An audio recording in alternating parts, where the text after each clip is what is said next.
Teachers and my dear friends, today is a historic day of celebration of tribal heroes, the contribution of tribal heroes in the freedom struggle.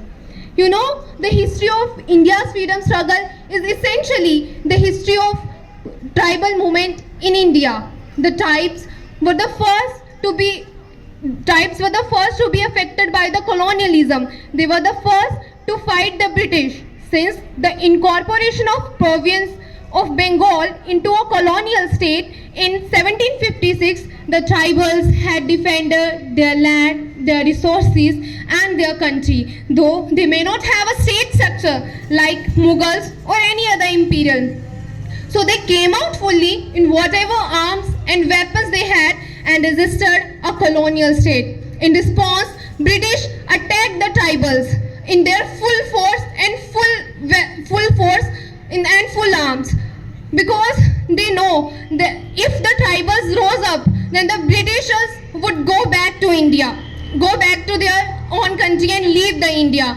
So basically, the freedom we enjoy today isn't about a handful of people worked for it, which was being repeated over and over again, but also many great tribal heroes worked for it. They were fighting their oppressors in the villages, forests and remote areas. For independence, each and every region was fighting their own war. India has witnessed the tribal struggle turning into a revolution without the use of any equipment like bombs and tanks. So today I want to tell about such a great tribal hero who sacrificed his life in the freedom struggle, Shahid Veer Narayan Singh, the pride of Sonakhan, Chhattisgarh. Shahid Veer Narayan Singh looted the traders' grain and distributed amongst the poor people after the 1856 famine. After then, he was arrested, but he managed to escape the prison with the help of other prisoners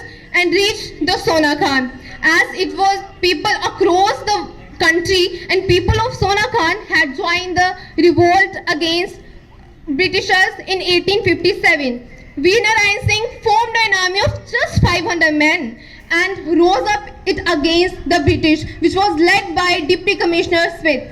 After the hours of fighting, he was again arrested and was sentenced to the death on the charges of sedition. His sacrifice made him the tribal leader, and he became the first martyr of the 1857 revolt from the Chhattisgarh. So in the end, I want to say that we should never forget the sacrifice of those tribal heroes who sacrificed their life and got us freedom. And while respecting this freedom, we should always try to take our India on the path of progress. Jai Hind, Jai Bharat. Thank you.